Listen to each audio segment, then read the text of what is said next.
నాకు dry fruit juice తాగాలని ఉందిరా. నాకు తాగాలనుందిరా, కానీ నాకు న్యాచురల్ డ్రై ఫ్రూట్ జ్యూస్ కావాలి. నాకు పిస్తా కావాలి. ఆ రెండు దొరికే చోటు మా పేపర్ మిల్ దగ్గర ఉంది, పదా నేను తీసుకెళ్ళి. ఇప్పుడు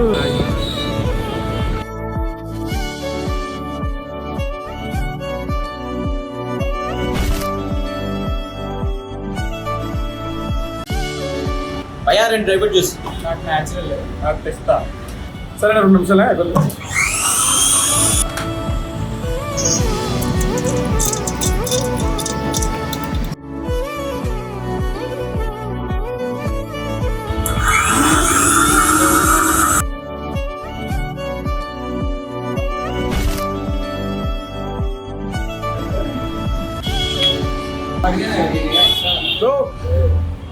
ఎలా ఉంది, బాగుందా? మీకు కూడా అలాంటి న్యాచురల్ అండ్ పిస్తా ఎప్పుడు కావాలంటే మీరు లేట్ ఎందుకు వచ్చి మా షాప్కి ఎక్కడ తెలుస్తుంది అడ్రస్ ఏపీఎం ఆపోజిట్ వీనర్ ఫ్రూట్ జ్యూస్ రాజమండ్రి. సబ్స్క్రైబ్.